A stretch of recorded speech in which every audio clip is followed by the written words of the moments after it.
Hello lovelies! Welcome to the video on releasing our blocks around receiving support and assistance from others. So there's a lot of mind noise that happens and even emotional reactions when it comes to support.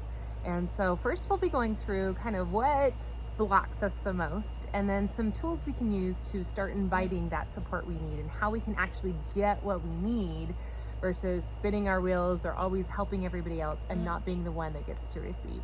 So one of the big major blocks when it comes to feeling supported and allowing ourselves to be supported and getting help and assistance is actually a little bit better word than help that I like to use. Receiving assistance is that ego. The ego says, I don't need help. I am not a victim. I do not need people to always have to give. Now, this develops a lot in us when we grow up, either always needing help from everybody and feeling like it's never enough, feeling like we are less than, or never getting the help we need. So then we feel like we have to do everything ourselves and it's always going to be done wrong if somebody else does it. I'm not guilty of that at all. This is also where perfectionism can come in as well. So when our ego says, you can't be helpless, you can't require assistance from somebody else because it's a negative thing, because it's a bad thing, because you're taking from somebody else. That's all our ego. And it's all telling us that lie that says if you are receiving, you're removing from somewhere else, where that's not the way it works with support. Support is more about you're adding and you're lifting. Remember, the crystal grid has a hand lifting that lotus out of the water. So when you're feeling support, it's about lifting somebody else or somebody else lifting you up. Say we're trying to get over a fence and we could easily, with a lot of effort, get up over that fence. However, when somebody comes and says, hey, I'll boost ya, they're not doing the work. They're not the ones hopping the fence. They're not the one who's going to scrape up their knees trying to get over it. They're simply saying, here, I will give you a little bit of ease here in the beginning to launch you to be able to handle it yourself.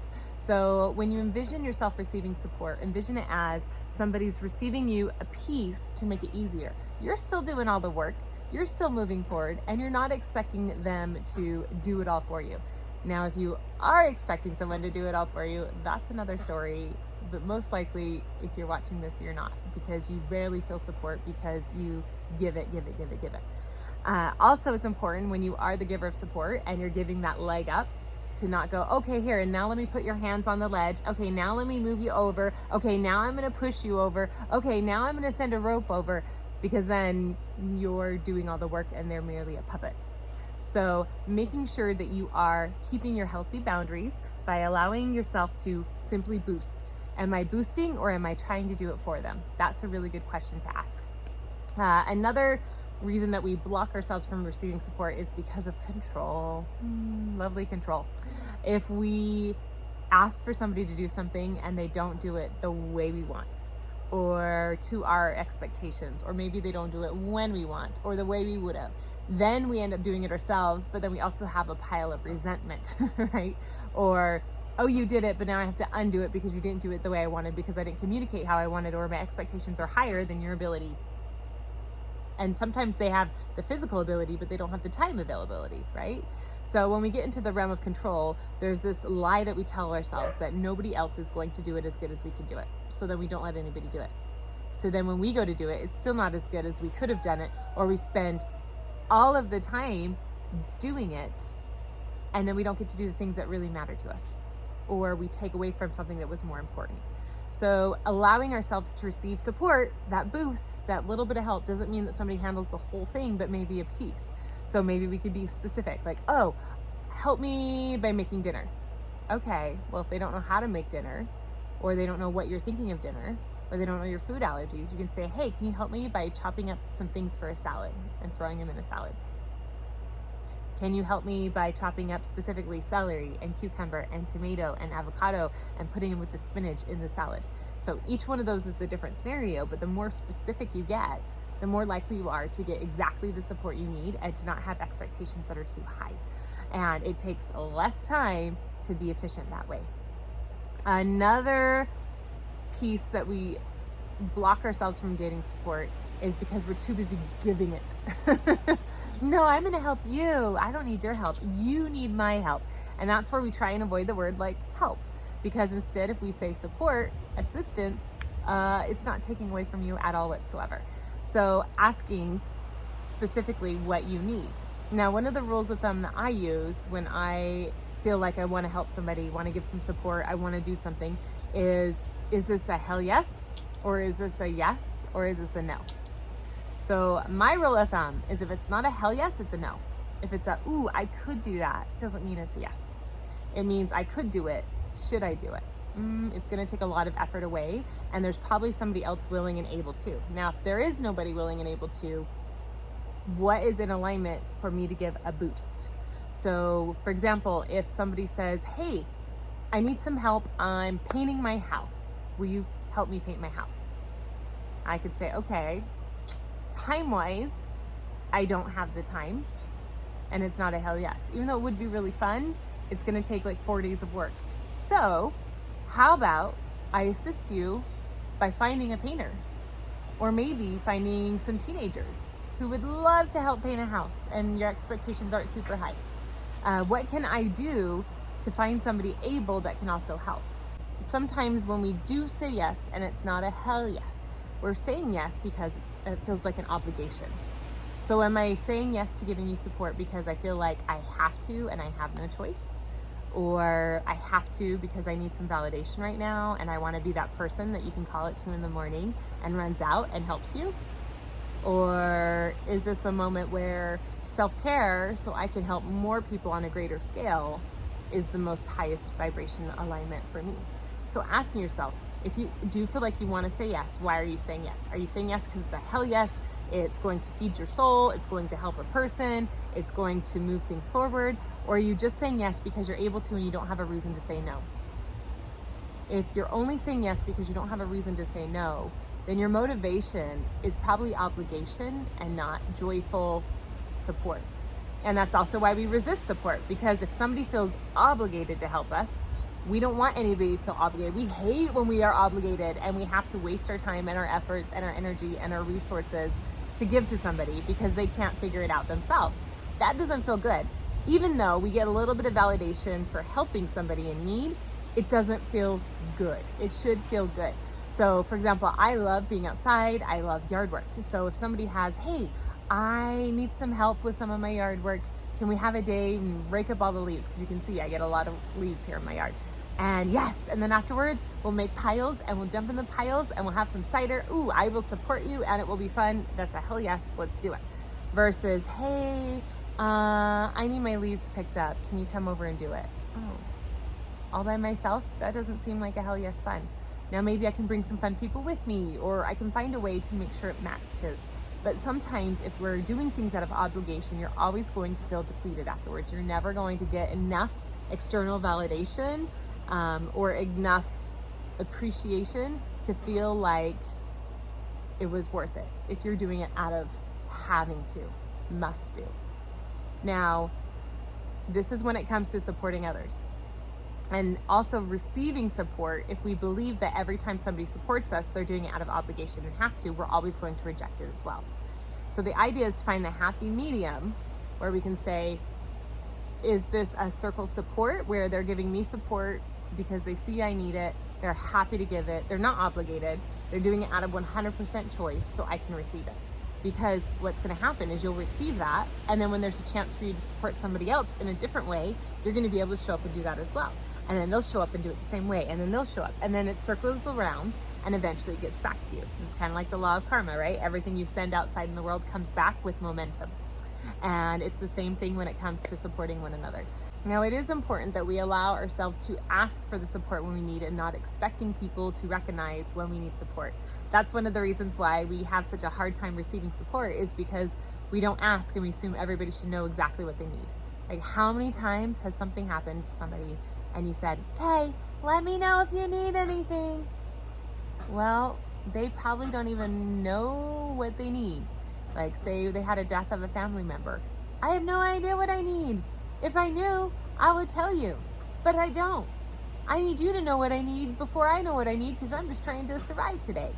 And so that's where we go to food a lot of times, right? Can I bring you dinner? Instead of saying, hey, can I bring you dinner? Maybe saying, hey, I want to bring you dinner. Do you guys like this food that I would like to prepare?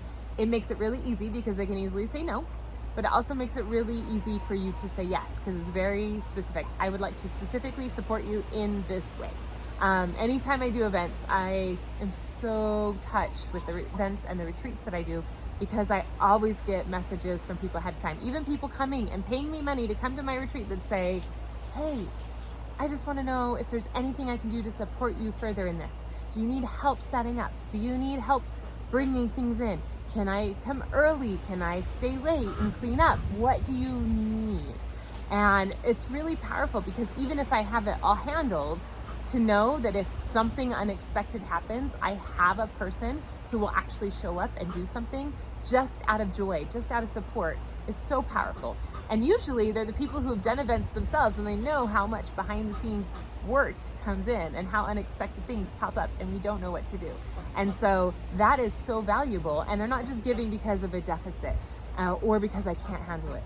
They're merely saying, hey, I love what you're doing and I would love to make sure you're shining and you feel well rested and you have as much energy as possible. So here, can I share the load a little bit so that I can give you a little bit more energy so that we can all receive a little bit deeper? That is the difference between true support and helping somebody who's always a victim. Now, when we tune into that, sometimes the reason we don't get the support is because we don't know what we need or how to ask for it. So I would recommend setting a timer. And I did mention in one of the other videos, if you want to put on your bentonite clay, you can make it in a mask with some apple cider vinegar and some water and apply it to your face or your lymphatic system. So you're on your throat right here and right here, your armpits, and even your groin area. You can apply it all in there and it will help to detox some of those vessels in your body and pull those impurities out. And you're sitting there for 10 minutes. What are you gonna do for 10 minutes? Ooh, here's a thought. Get out a journal and make a list. And in that timer, write down, what do I need? What do I need? I need, and just go through all the things you need, okay? And then go through and ask yourself, well, what do I want? Because literally throughout the day, I will tune in if I feel like off, or maybe I'm just like taking a breath in between doing something. And I'll go, oh, okay, what do I need? And sometimes it's like, oh, a nap. Oh, some water, right? But that's not as fun versus it'll be something physical, it'll be something temporal, it'll be really short versus sometimes when I just need a hug, right? I need physical contact. Oh, I do need physical contact. Message sweetheart, hey, I need a hug. Will you make sure you come home and hug me? When you get home, walk in the door, give me a huge hug. That's what I need. I need some physical touch. Or maybe I'll drum because what do I need? I need to feel nurtured. I need to feel supported. I need to feel loved. Ooh, drum, boom, boom, boom, boom. I can give that to myself right now. Then make your list of what you want, because what you want is going to be a lot harder because a need says that you have to have it, right? For survival, I need this thing. Somebody has to give it to me if I can't give it to myself, or I will combust. I want is a luxury, right? No, it's not. But we tell ourselves it is. Wanting is a luxury. Wanting is actually the passion that drives us. It's what gives us a reason to move forward. It's the emotion behind it. So make another list of what you want. What do I want? I want some sunshine. Yeah, that feels good. I want to go sit in my hammock. I want to go stargaze for a minute. I want to go on a trip. Where do I want to go a trip onto? And then after you ask yourself all of the things you want and all of the things you need, then ask yourself, okay, so circle one, just one, and one need, one want. And then ask yourself, okay, how can I feel supported with this item? Now, let's say it's something non-physical, or needing assistance of the non-physical. So for example, there's power in writing. I recently had a woman give me a reading, and in it she's like, I just see so many angels, just so much support. And they're like, hey, we're twiddling our thumbs, we're here. Tell us what you want us to do. And I was like, wow, imagine having your whole army of non-physical beings supporting you, helping you, figuring out how to get what you need done. That's pretty powerful. Now imagine them sitting, twiddling their thumbs because they don't know specifically what you want. because it's not their job to do it for you. It's not their job to throw you over the fence. It's your job to say, hey, I'm going over this fence. Can I get some help specifically with a boost right here, please? Thanks. Oh, I'm jumping back over the fence. I need specifically, can you make my landing softer? Please catch me. Boom. And you jump. And so I was tuning in after she said this, and I was like, that's funny, because I used to write my prayers like all the time. And then I got more into feeling and tuning in or speaking audibly to my guides. And so I stopped writing things. And so it's funny because I was like, I'm going to try this. And so I get out my journal before bed and I start writing specific things I would like my guides to help with. Like, here's your to-do list, honeys. Let's do this. And so it's funny because I have a retreat coming up and it's international. And we had girls without passports.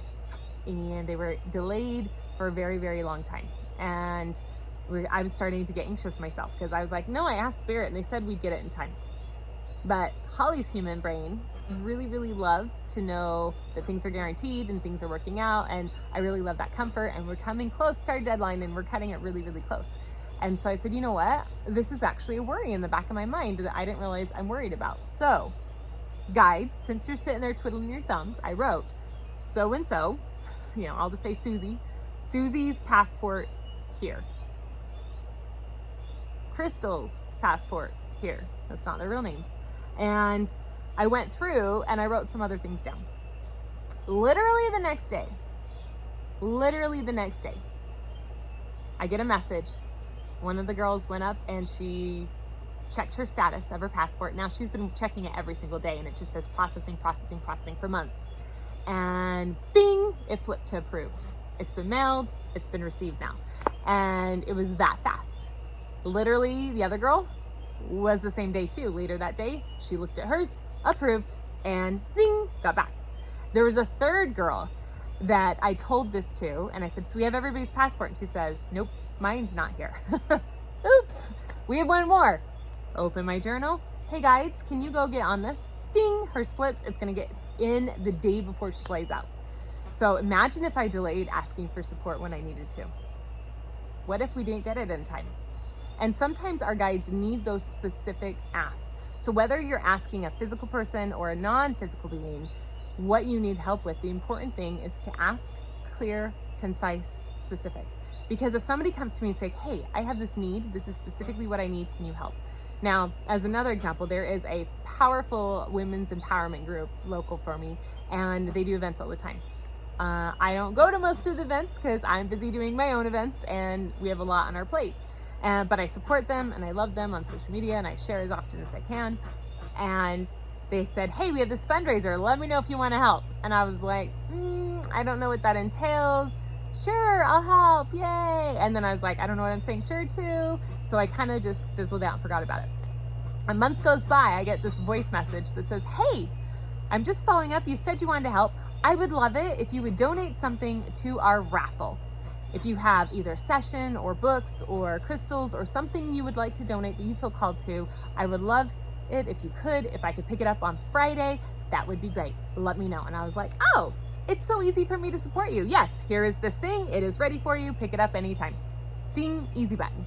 So she was very grateful, the leader of this event, and it was very successful because she finally said specific ways that somebody could help and support rather than, let me know if you need help. Like, need help. Does that mean you need me to man a booth or to check people in or to set up tables? Like, I need to know what I'm getting invested in here. And I'm actually not even in town the time of the event. However, oh, this is a way I can support you. So being very specific. So go through that list and look up specific things that you need in order to open that support up. Now, one of the reasons why we have the blue lace agate in your kit is because it is a crystal of opening up that voice, asking for support. There's a reason why I didn't put it on the crystal grid and I have you wear it, because I want you to remember to ask for what you need. Ask. Asking for what you need, asking specific ways that you can support somebody else, because we want to give support as well. Sometimes though, we do develop the idea that we have to support because we have to earn our place on this earth. Usually this happens with a lot of, like, if you were unwanted pregnancy, or if you have a really strained relationship with your parents, or if you just struggled with abuse, there's going to be this piece of you that says, I must do things for others above myself so that I can earn my place. So right now's the time that I invite you to take a breath. And if you've been telling yourself that lie, remind yourself it's not true. I have earned my place on this earth just by existing. I get to exist. I do not have to earn it. I do not have to continue giving in order to consume resources. My existence is a gift. Maybe take a moment and breathe that into yourself. My existence is a gift. Now, what do I need? What do I want to feel and receive with the support? And also, what am I willing to give and offer in return for support? If you look at every area of my business and every area of what I do, including these kits, it's about support. We started these kits because we were telling people to go find all these things and giving them long phone calls of how to help move through things that, as masses of people are feeling the same emotion, we could all just share this information and share these tools to make it easier on us all. So that is one of the ways that I offer support, is by saying, hey, here's this resource. Hey, we get these things at wholesale. We pass on that cost to you because we want to make sure that you're able to get what you need when you need it. So it doesn't always have to be, I'm bringing somebody dinner, I'm spending all my time. Sometimes it's, well, what can I do on a grander scale to support more people that I haven't been doing? So asking it. Also, when you're receiving support, offering gratitude rather than explanation or apologies. I'm so sorry that you had to give me support. Well, you could just say thank you and celebrate that I gave it to you. If you imagine support as a gift and somebody giving you a gift on your birthday, and when you get the gift, you take it back, you take it from them and you're like, I'm so sorry you had to bring me a gift on my birthday. It's the same thing when we offer support. I'm so sorry you had to give me support. And here's the reason. Okay, so you had to bring me a gift on my birthday because, 40 years ago, I was born. I was. And in my life, I've done horrible things and really great things and silly things and stupid things and blissful things. And you made this huge story. And I am a human. And I had more birthdays. And so thank you for bringing me a gift on this one birthday, because I plan to have more birthdays. And I give you this huge explanation of why you have to bring me a gift on my birthday. No, that's not the way it works. We all know this isn't how it works, but this is how we make ourselves feel, that we have to apologize. If you feel like you can't receive support, then you're probably making it really awkward when somebody does support you, and you're making them very uncomfortable.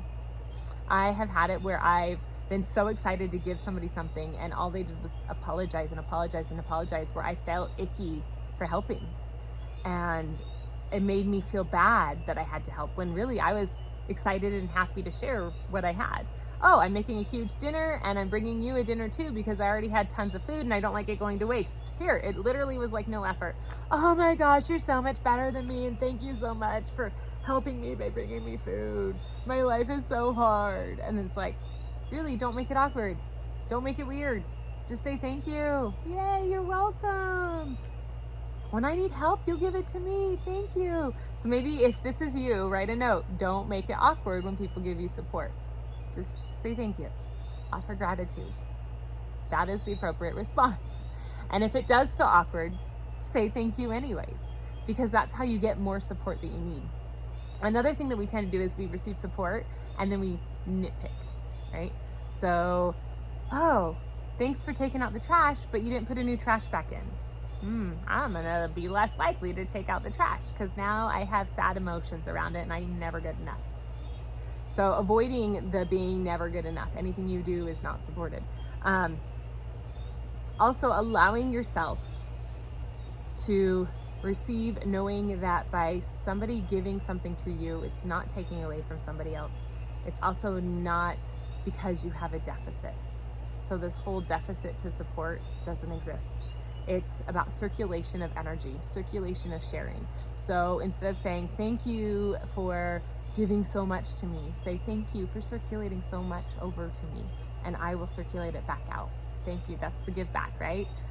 When somebody does something wonderful for you, you're really excited to pass it forward and to circulate that back around.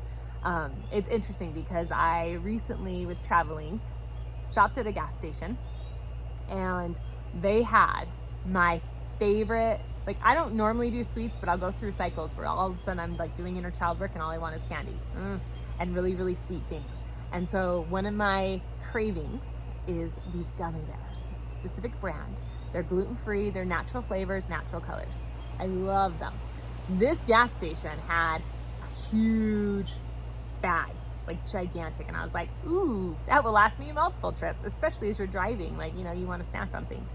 And so I get this huge bag of gummy bears, and I'm standing in line, and there's a firefighter in front of me. There's a whole fleet of firefighters going through for forest fires, and there's a firefighter in front of me, and he steps out of line, grabs another additional energy drink, and then hops back in line in front of me.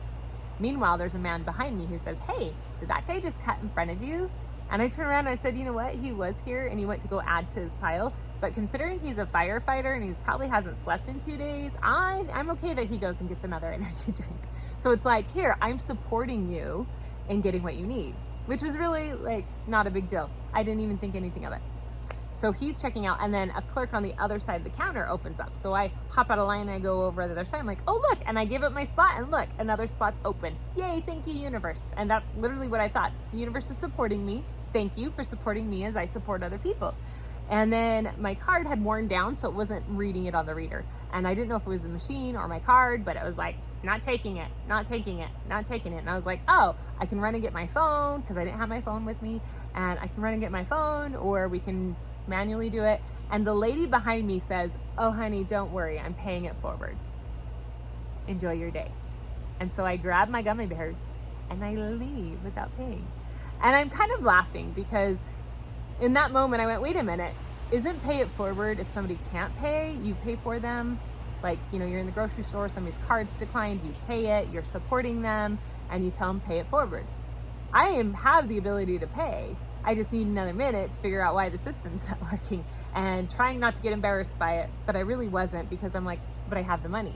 And I have been in the place where I haven't had the money, and that is the worst feeling, and you feel it through your whole body, and it just feels icky and scary. And I'm sitting there as I'm walking out, and I'm like grinning because I have gummy bears, and I'm like, haha, I got my pay it forward with gummy bears. Like, it's not even something I need, it was something I wanted. And part of me said, oh no, she wasted her pay it forward on somebody who could afford to pay, and somebody who isn't getting a need, they were getting a want. Oh no. And then I had to reframe it instantly and say, but was there ever as much delight in a pay it forward as there is with me right now, and me being so happy to receive these gummy bears? And it also showed me how she supported me right after I supported him, and so things circulate. So allowing yourself to see, how is the support that I give circulating? How is the support that I'm receiving circulating? It's a circulation of energy. It's not a deficiency. It's a circulation. So all of the crystals that you got in your kit, they're all about circulation. There's crystals that increase circulation. There's crystals that help to feel more supported. There's crystals that help to support your meridians and that flow of energy that flows through your body and your own electromagnetic field. Like, talk about circulation of energy.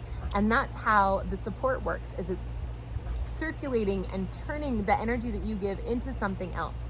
And sometimes all we need is a little bit of momentum to push something out. Another circle that really helps to give me the visualization of allowing myself to feel supported is the snowball running down the hill analogy, right? So you take a snowball and it collects as it goes, adding, becoming one great whole. The snow it collects does not disappear. It has now become engaged in a purpose, and every little fleck of snow is part of that purpose. And the more flecks that join in, the more every single one of those is engaged and involved. And so when you're receiving support, you're allowing other people to be part of your great mission, to be part of the evolution of light and enhancing, even if it is simple joy like gummy bears. We're adding together for the joy of sweetness and gummy bears, and we're going to fuel that together, because what does that do? That brings more joy. The firefighter that got his extra energy drink, he was adding to that joy because he was not going to fall asleep. and be cranky. Yay! The woman who assisted me by saying, hey, I got this, pay it forward, she felt joy because she's like, look at how happy that woman was with her silly gummy bears. I helped somebody today. I mean, she may not have known, and in her mind, her perspective, maybe I couldn't afford this giant bag of gummy bears, and maybe I was needing it for my children or something. I don't know. But she could have created a story that would have perpetuated that forward, which also reminds me that sometimes we worry about the story people are thinking about us. It doesn't matter. When it comes to energy, the stories are what humans put on it, not what exists. The truth underneath any story is that we're all coming together to enhance each other's joy, to enhance each other's ease, to share the load and to share the burden so that we can all experience more joy. So rather than looking at support as you are an individual needing at a deficit, it's you are the individual who has a purpose and a mission and is moving forward to create more joy, and you're just pulling in other people who have a similar mission. So I appreciate you and I support you in allowing yourself to feel supported with these other people, physical, non-physical, and even the elements. Your level of awareness, healing, stability, so you can focus on enhancing that light that is not just within you, but shines all the way around you. There's a reason you're here, and it's great that you're able to voice what you need and what you desire so that you can actually get it with love and kindness without having to demand. Because when we're gracious and very grateful and excited and we receive all of that, it makes it so much easier for people to continue to give exactly what we need when we need it. I love you. Thanks for watching.